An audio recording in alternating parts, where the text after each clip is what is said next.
प्यारे बच्चों नमस्कार। कैसे हैं आप सब बच्चों। आपका हमारे channel maths by Alan Gupta sir में स्वागत है।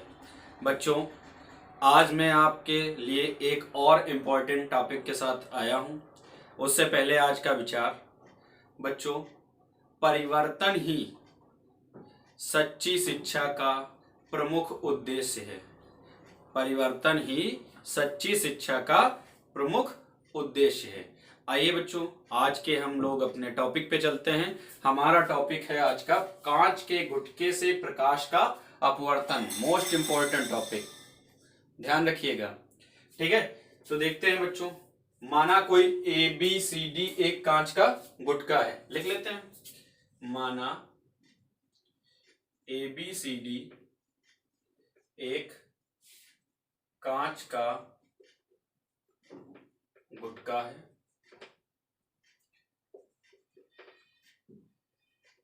ठीक है, इस पर एक किरण पीओ, इस पर एक किरण पीओ आपतित होती है। इस पर पीओ किरण इस पर आपतित होती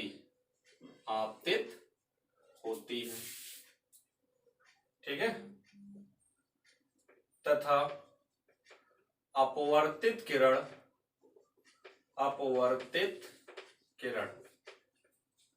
देखिएगा, आपतित किरण ये हो गई आपकी पीओ। ठीक है, अपवर्तित किरण अगर इस कांच के गुटके में देखी जाए तो अपवर्तित किरण किस मार्ग पे चल रही? ओ क्यू मार्ग पे चल रही। किस मार्ग पे चल रही भैया? यहां आई और यहां इधर की ओर झुक गई, तो किस मार्ग पर चल रही? ओ क्यू मार्ग पर। तो अपवर्तित किरण ओ क्यू मार्ग पर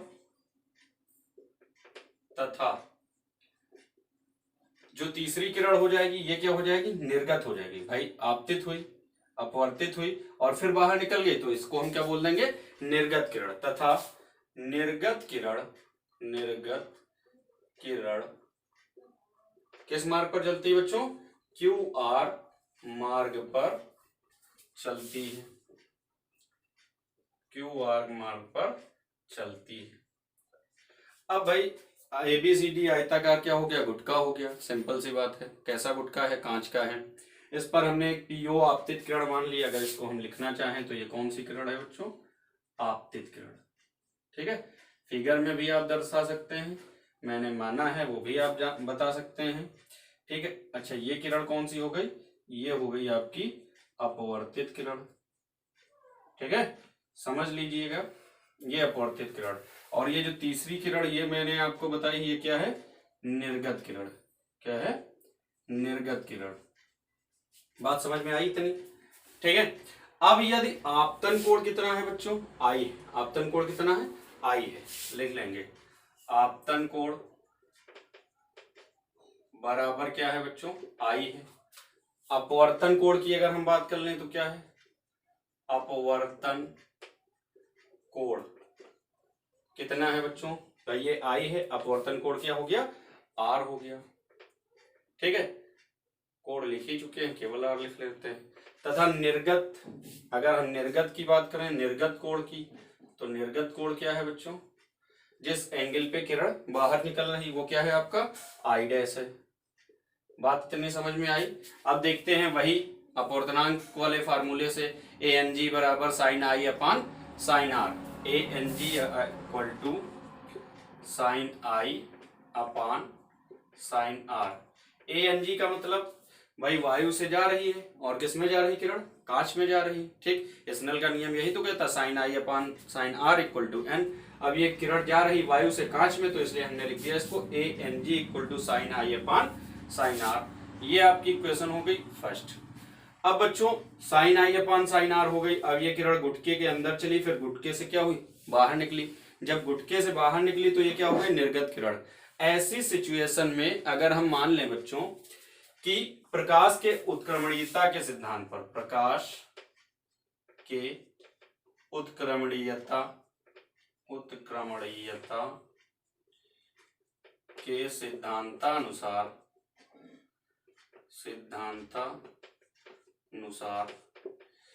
यदि किरण किस मार्ग पर भाई? अभी क्यू आर मार्ग पर चल रही थी।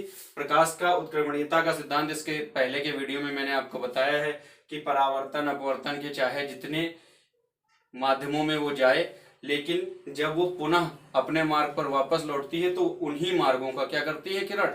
पालन करती है। तो वही है प्रकाश के उत्क्रमणीयता के सिद्धांतानुसार यदि किरण किस मार्ग पर जाए, अभी क्यू आर मार्ग पर जा रही थी, अब हम मान रहे हैं किस मार्ग पर जा रही? आर क्यू मार्ग पर। आर क्यू मार्ग पर चले तो ये क्या हो जाएगी? आपतित किरण हो जाएगी। क्या हो जाएगी? क्यू मार्ग पर चले तो आपतित किरण हो गई आपकी क्या? R Q. तथा अब अपवर्तित किरण आपकी क्या हो गई? अपवर्तित किरण क्या हो जाएगी? क्यू ओ हो जाएगी। क्या हो जाएगी? क्यू ओ हो जाएगी। बात समझ में आ रही है? अच्छा, अपवर्तित किरण की अगर हम बात कर लें तो अब आपकी क्या हो गई? Q O. ठीक है। अब अगर हम निर्गत किरण की बात कर लें तो इसके लिए निर्गत किरण क्या हो जाएगी बच्चों? निर्गत किरण आपकी हो जाएगी कौन सी? ओपी। ठीक है। अब अभी हमने इसके लिए क्या लिया? आपतन और अपवर्तन के लिए लिया, तो यहां भी हम आपतन और अपवर्तन के लिए लेते हैं।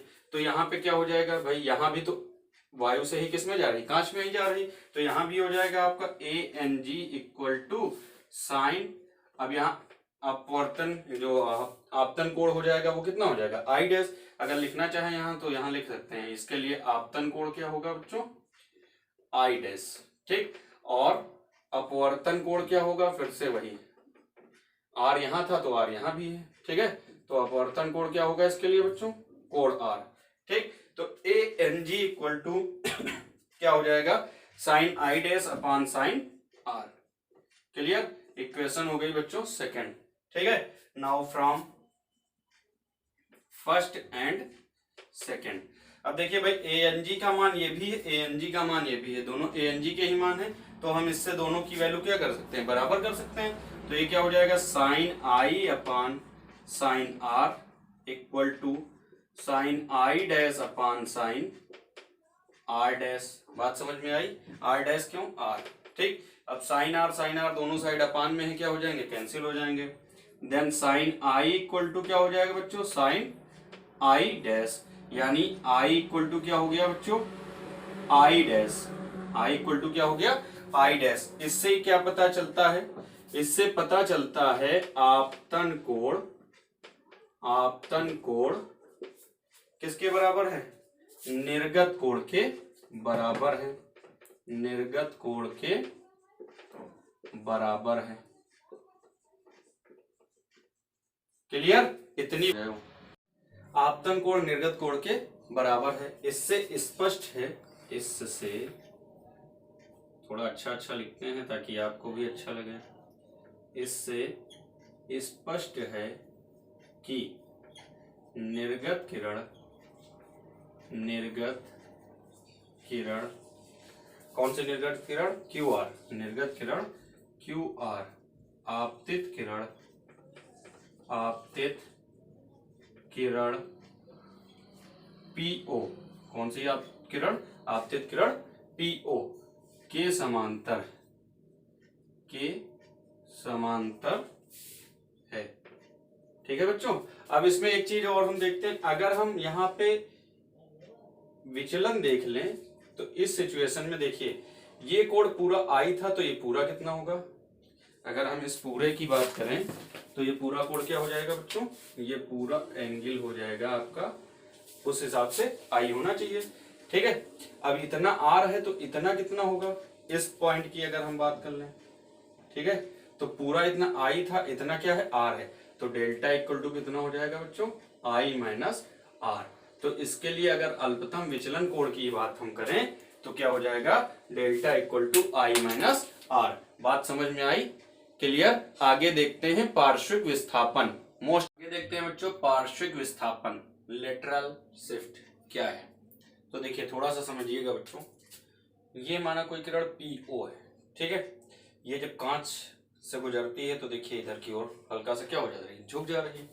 लेकिन अगर इस किरण को थोड़ा सा हम आगे बढ़ाएं ऐसे, ठीक है, तो इस सिचुएशन में जब पीओ को हम आगे की ओर बढ़ाते हैं तो ये देखिए जो किरण पीओ है, अगर हम इसको कोई अन्य मार्ग मान लें, यहाँ पे हम इसको मान लें जैसे पी डैश मान लें सपोज दैट, तो ये पीओ ओपी डैश से जाती हुई प्रतीत हो रही है। ठीक है, मतलब जो निर्गत किरण है वो पूरी पैरेलल अगर आएगी तो पीओ पी डैश मार्ग से जाती हुई नजर आएगी। हालांकि हमने क्या किया है, पीओ को सिर्फ आगे बढ़ाया है। पीओ को आगे बढ़ाने से अगर हम क्यू से एन पर क्या डाल दें, परपेंडिकुलर डाल दें, क्यू से एन पर परपेंडिकुलर डाल दें, तो आपको एक चीज नजर आ रही होगी कि जब किरण कांच के गुटके से निकलती है तो उसकी दिशा में कोई विस्थापन नहीं होता, उसकी दिशा में कोई चेंज नहीं होती, उसके दिशा में कोई बदलाव नहीं होता, बशर्ते उसमें एक विस्थापन हो जाता है। क्या हो जाता है, विस्थापन हो जाता है, और यही विस्थापन क्या कहलाता है, पार्श्विक विस्थापन कहलाता है। बात समझ में आई? तो आइए चलिए इसको मैं लिखता हूं। देखिए, माना पीओ किरण को आगे बढ़ाने पर पीओ किरण को क्या किया गया, आगे बढ़ाया गया। ठीक है, क्या हो जाता है, क्यू से पीओ पर लंब डालते हैं, लंब कौन सा, क्यू एन, ठीक है, डालते हैं। इस स्थिति में क्या होता है, अभी मैंने आपको बात बताई कि जो निर्गत किरण होती है या अपवर्तित किरण होती है, भाई यहाँ पे हम इसकी बात कर रहे हैं तो अपवर्तित किरण की बात कर रहे हैं, तो इस स्थिति में अपवर्तित किरण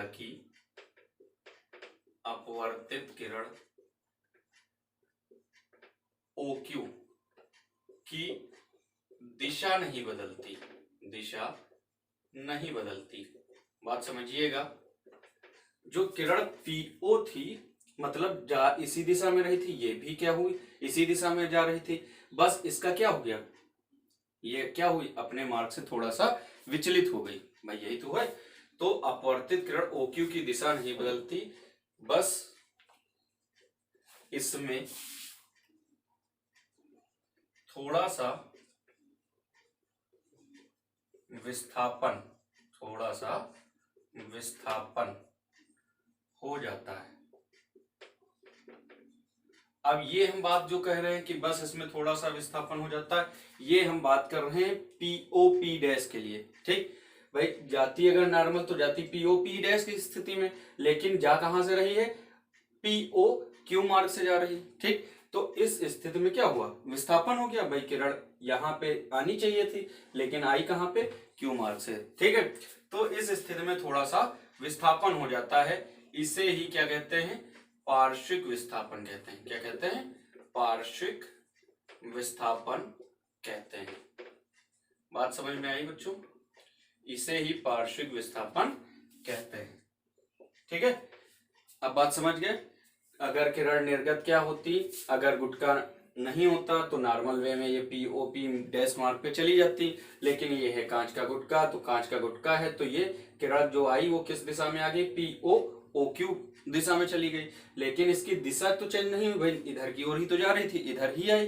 ठीक, बशर्ते ये जानी चाहिए थी PON मार्ग से या POP डैश मार्ग से, जा किससे रही, POQ डैश क्यू मार्ग से, तो जाहिर सी बात इसके अंदर क्या हो गया, थोड़ा सा विस्थापन हो गया। इस विस्थापन को ही पार्श्विक विस्थापन कहते हैं। इसे D से प्रदर्शित करते हैं। किससे प्रदर्शित करते हैं, इसे D से प्रदर्शित करते हैं। बात समझ में आई? या फिर हम ये भी कह सकते हैं QN बराबर कितना, D।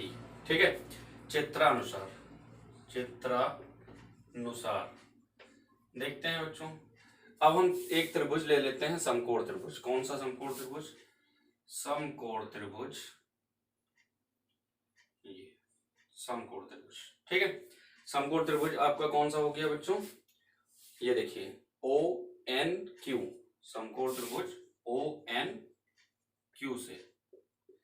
अब ONQ से अब देखिए यहाँ पे हमारा इतना कोण r था, पूरा कोण i था, तो इतना कोण कितना बचेगा, यही delta equal to I minus R. ठीक, तो अब समकोण त्रिभुज के लिए ये जो कोण होगा ये आई माइनस आर होगा।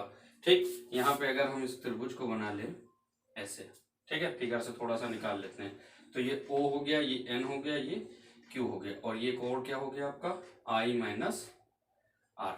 बात समझ में आ रही है। अब देखिए अगर हम इसके लिए ले और हमें मान किसका निकालना है, जैसे हम मान लेते हैं QN का मान निकालना है। किसका मान, QN का मान। तो QN का मान हमें क्या है पता है, ठीक है, कितना है D।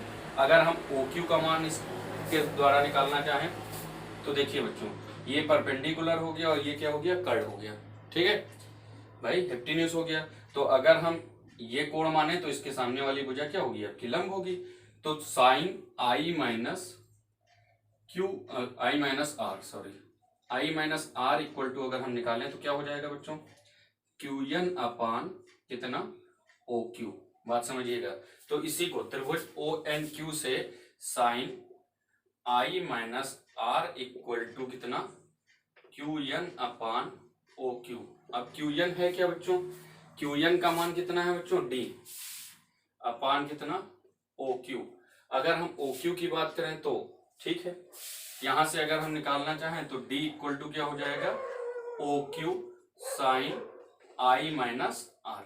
अब हम एक और समकोण त्रिभुज ले लेते हैं। ये कौन सा दूसरा समकोण त्रिभुज ले लेते हैं, समकोण त्रिभुज ओ एन डैश क्यू में, ओ एन डैश क्यू में।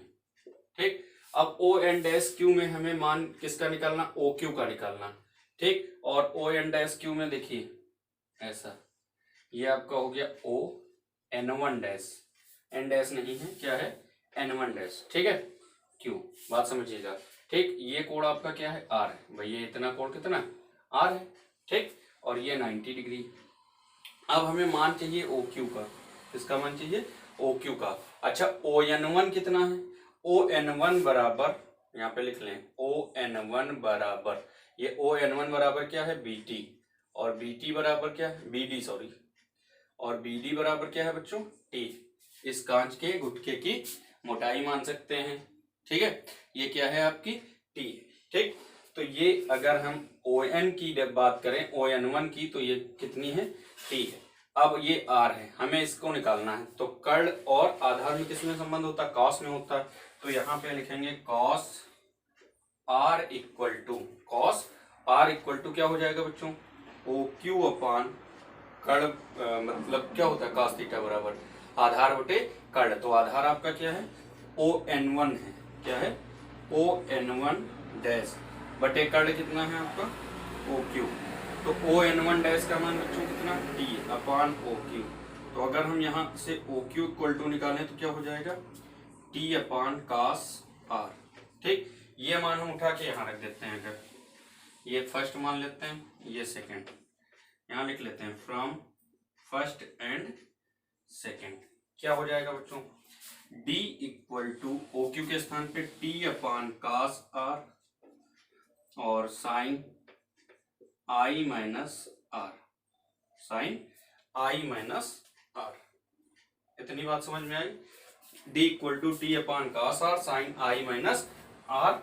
अब यदि हम मान ले, क्या मान ले, आगे देखते हैं। इतनी, अब आगे देखते हैं बच्चों हम लोग, D equal to T upon cos R sine I minus R समझ में आ गया। अब हम मानते हैं यदि आई तथा आर अत्यंत छोटे हों, अत्यंत छोटे हों, मीन्स जो ये कोण हैं आई और आर, ये क्या हों, बहुत ही छोटे हों, तो साइन आई माइनस आर बराबर हम क्या लिख सकते हैं, आई माइनस आर। ठीक, तथा कॉस आर इक्वल टू क्या हो जाएगा बच्चों, 1। ठीक, तो जब साइन, इसको हमने बहुत छोटे ये कोण मान लिए, तो साइन आई माइनस आर बराबर क्या हो गया, आई माइनस आर हो गया, और कॉस आर बराबर क्या हो गया, 1 हो गया। अब ये वैल्यू हम यहाँ पे रखते हैं। ठीक है, इक्वेशन अगर इसको हम मानना चाहें तो थर्ड। ठीक है, अब थर्ड में हम साइन आई माइनस आर के स्थान पे आई माइनस आर और कॉस आर के स्थान पे अगर 1 रख दें तो क्या हो जाएगा बच्चों, डी इक्वल टू क्या हो जाएगा, T into sine I minus R के स्थान पे क्या रखें, आई माइनस आर। ठीक है, अपान cos r, तो cos r के स्थान पे क्या हो जाएगा 1, d इक्वल टू क्या हो जाएगा t equal to I minus r। अब स्नेल के नियम से, स्नेल के नियम से ठीक क्या होगा, sine I upon sine R equal to क्या N, sine I upon sine R equal to N. पुनः अगर आई साइन मतलब आई और आर छोटे हैं तो आई अपान आर इक्वल टू क्या हो जाएगा एन, या आर इक्वल टू क्या हो जाएगा, आर इक्वल टू क्या हो जाएगा आई अपान एन, आर यहाँ चला जाएगा, एन इसके अपान में आ जाएगा। तो आर के स्थान पे हम क्या लिख सकते हैं, आई अपान एन लिख सकते हैं। देन डी इक्वल टू देखते हैं टी आई माइनस कितना आई अपान एन। अब अगर हम यहाँ क्या करें, आई कॉमन ले लें बच्चों, ठीक है, तो टी आई हो गया और यहाँ क्या बचेगा 1 माइनस 1 अपान एन। ये आपका पार्श्विक विस्थापन, कांच के गुटके की मोटाई और आपतन कोण और अपवर्तन में फार्मूला है। बात समझ में आई, क्लियर। इस सूत्र से बच्चों ये जो फार्मूला निकला है इससे यह ज्ञात होता है, इस सूत्र से स्पष्ट है कि समांतर फलकों वाले गुटके से प्रकाश के अपवर्तन के फलस्वरूप प्रकाश का पार्श्विक विस्थापन गुटके की मोटाई टी तथा आपतन कोण आई के अनुक्रमानुपाती होता है। कहने का तात्पर्य है पार्श्विक विस्थापन गुटके की मोटाई और टी और आपतन कोण आई पर निर्भर करता है। जितना ये ज्यादा होगा पार्श्विक विस्थापन उतना ही ज्यादा होगा। बात समझ में आई बच्चों, क्लियर। आगे देखते हैं हम लोग, ये देखते हैं बच्चों क्रांतिक कोण, ठीक है, एक और मोस्ट इंपॉर्टेंट टॉपिक, ठीक है। क्रांतिक कोण क्या होता है इसको समझते हैं। देखिए बच्चों, जब प्रकाश किसी एक माध्यम से दूसरे माध्यम में जाता है तो जाहिर सी बात होती है क्या होता है उसमें अपवर्तन की घटना होती है। इसी प्रकार से यदि प्रकाश सघन माध्यम से विरल माध्यम में जाता है तो क्या होता है, उसका अधिकांश भाग अपवर्तित हो जाता है लेकिन कुछ भाग क्या होता है परावर्तित होता है। ऐसे सिचुएशन में ये होता है कि जो सघन माध्यम है उसमें आपतन कोण आई और विरल माध्यम में अपवर्तन कोण क्या हो जाएगा आर हो जाएगा। सिंपल सी बात है भाई, इस माध्यम से इस माध्यम में जाएगी तो आपतन कोण आई और अपवर्तन कोण आपका क्या हो जाएगा आर हो जाएगा। ऐसी सिचुएशन में एक चीज और आती है कि जब किरण सघन माध्यम से विरल माध्यम में जाती है तो वह क्या होती है अविलंब से दूर हटती है, ठीक है। तो जब सघन माध्यम से किरण विरल माध्यम में गई तो अविलंब से दूर हटती जाती है। एक ऐसी सिचुएशन आती है, या तो हम ऐसा भी कह सकते हैं, एक कंडीशन में अगर हम आई बढ़ाते चले जाएं तो आर क्या होता जाएगा बढ़ता चला जाएगा। सिंपल सी बात है, जब आई बढ़ाते चले जाएंगे तो आर बढ़ता चला जाएगा। एक कंडीशन ऐसी आएगी जहां पर आई का मान इतना बढ़ जाएगा कि आर का मान क्या हो जाए 90 डिग्री हो जाए, आर का मान क्या हो जाए 90 डिग्री हो जाए। तो यह आई का वह विशेष मान ही क्या कहलाएगा, आपतन कोण का वह विशेष मान ही क्या कहलाएगा क्रांतिक कोण कहलाएगा। इसकी हम परिभाषा इस तरीके से भी कह सकते हैं, सघन माध्यम में बना वह आपतन कोण जिसके लिए विरल माध्यम में अपवर्तन कोण 90 डिग्री का होता है क्या कहलाता है क्रांतिक कोण कहलाता है। आइए देख लेते हैं इसको कैसे लिखेंगे। माना या ये लिखते हैं, जब प्रकाश की किरण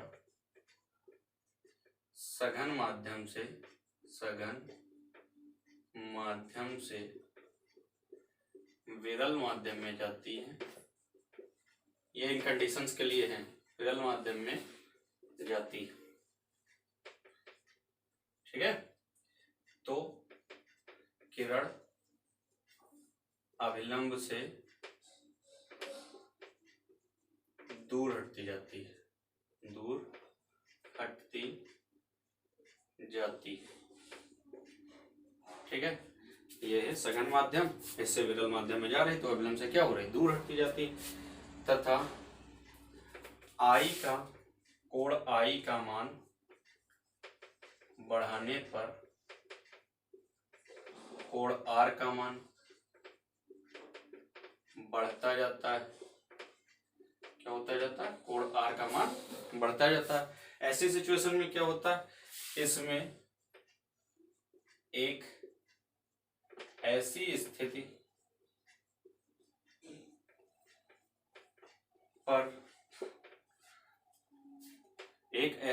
पर जहां आपतन कोण आई को बढ़ाने पर आर का मान क्या हो जाता है, 90 डिग्री हो जाता है, 90 डिग्री हो जाता है। वही कोण आई कोण सी क्या होता है, कोण आई कोण सी के बराबर हो जाता है, बराबर हो जाता है। मतलब वह मैक्सिमम आपतन कोण जो होता है जिस पर आर का मान 90 डिग्री हो जाता है वही क्या कहलाता है, क्रांतिक कोण कहलाता है। दूसरे शब्दों में अगर हम इसकी परिभाषा लिखना चाहें बच्चों तो लिख सकते हैं सघन माध्यम में बना वह आपतन कोण जिसके लिए विरल माध्यम में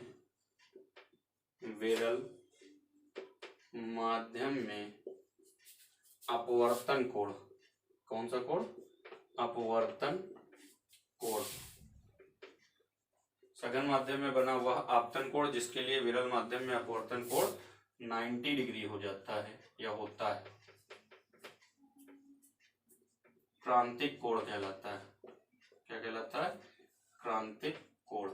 बहुत सारे कंपटीशन में, एग्जाम में, बोर्ड एग्जाम में ये क्वेश्चन पूछा जाता है, मोस्ट इंपॉर्टेंट है, क्रांतिक कोण कहलाता है।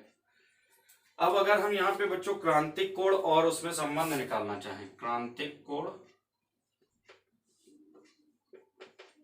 और अपवर्तनांक में, किसमें, अपवर्तनांक में, ठीक है। तो अगर हम ये पहला माध्यम मान लेते हैं विरल और ये दूसरा माध्यम मान लेते हैं सघन, तो फिर दूसरे माध्यम के सापेक्ष अगर हम पहले माध्यम का अपवर्तनांक निकालें तो अगर हम इस कंडीशन में माने 2n1 इक्वल टू क्या हो जाएगा बच्चों, sine I upon sine R, ठीक है। लेकिन जब एक ऐसी सिचुएशन आती है जहां पर i इक्वल टू क्या हो जाता है, c हो जाता है और r इक्वल टू कितना हो जाता है, 90 हो जाता है। तो देखते हैं 2n1 इक्वल टू कितना हो जाएगा बच्चों, साइन, अब i के स्थान पे क्या हो जाएगा, c हो जाएगा, r के स्थान पे क्या हो जाएगा, 90 हो जाएगा, यानी साइन 90 हो गया। साइन 90 का मान बच्चों कितना होता है, 1 होता है, यानी 2n1 इक्वल टू हो गया साइन c। अगर इसी को हमने आपको एक फार्मूला बताया था 1n2 इक्वल टू 1/2n1, ठीक है। तो अगर हमें 1n2 निकालना है तो क्या हो जाएगा 1/2n1, 2n1 का मान कितना, साइन c, ठीक है। यानी पहले माध्यम के सापेक्ष दूसरे माध्यम का अपवर्तनांक कितना हो जाएगा आपका 1/sin c। अगर पहला माध्यम आपका क्या है, एयर है और ये मान लेते हैं ग्लास है, तो अगर हमें ANG का मान निकालना है बच्चों तो 1/sin c हो जाएगा। ये है बच्चों अपवर्तनांक और क्रांतिक कोण में संबंध। अब आगे इसी से रिलेटेड हम लोग देखते हैं पूर्ण आंतरिक परावर्तन। ये देखते हैं बच्चों हम लोग पूर्ण आंतरिक परावर्तन, टोटल इंटरनल रिफ्लेक्शन, ठीक है। यहाँ पे ये फिगर मैंने बना रहने दिया है, यहाँ पे आपने अभी क्रांतिक कोण के बारे में जाना था। अब पूर्ण आंतरिक परावर्तन किसे कहते हैं, तो देखिए बच्चों, जब कोई प्रकाश की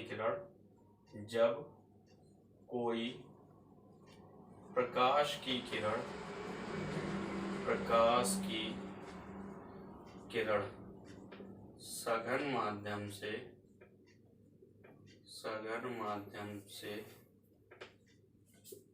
विरल माध्यम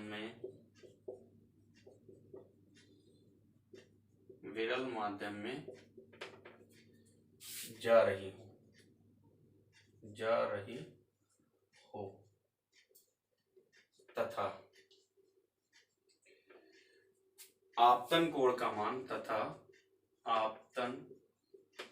कोण का मान, ये जो आपतन कोण है इसका मान क्रांतिक कोण से क्या हो जाए, ज्यादा हो जाए, तथा आपतन कोण का मान क्रांतिक कोण से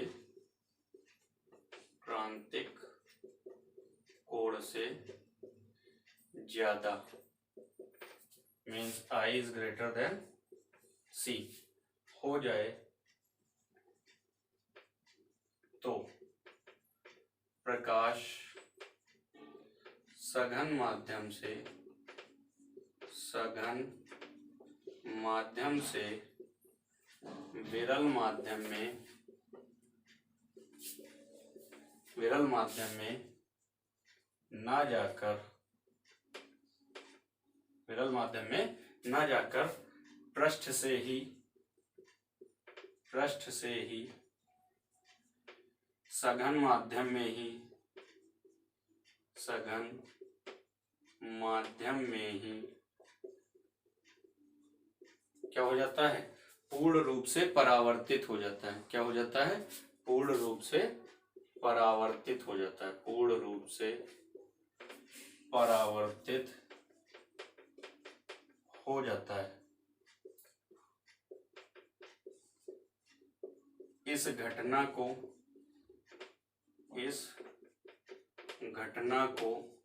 क्या कहते हैं, आगे आप लिख लेंगे, पूर्ण आंतरिक परावर्तन कहते हैं। यहां देखिए इस फिगर से इसको समझ सकते हैं आप।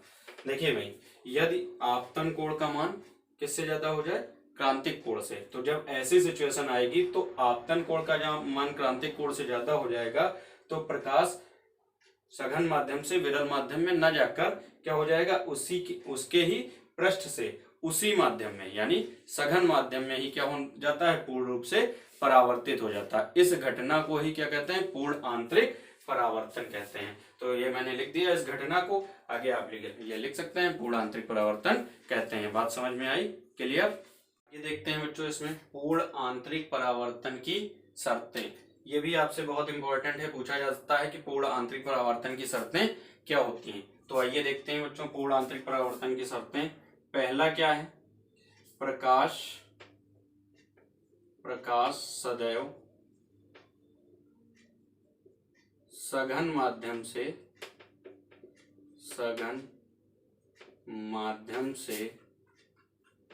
विरल माध्यम में जाना चाहिए। ठीक है, पूर्ण आंतरिक परावर्तन की दो शर्तें होती है। पहली क्या हो गई, प्रकाश सदैव सघन माध्यम से विरल माध्यम में जाना चाहिए, और दूसरी क्या हो गई, सघन माध्यम में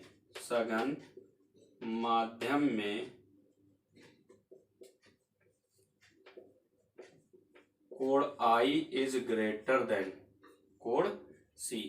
कहने का तात्पर्य है सघन माध्यम में आपतन कोण का मान क्रांतिक कोण से क्या होना चाहिए, ज्यादा होना चाहिए। अच्छा, अगर क्रांतिक कोण आपसे कहीं से पूछ ले, कहीं पे क्वेश्चन में कि क्रांतिक कोण किस रंग के लिए अधिकतम होता है, तो क्रांतिक कोण बच्चों रेड कलर के लिए मैक्सिमम होता है और वायलेट कलर के लिए क्या होता है, मिनिमम होता है। ठीक है बच्चों, आज के लिए इतना ही, मिलते हैं नेक्स्ट वीडियो में। जय हिंद, जय भारत।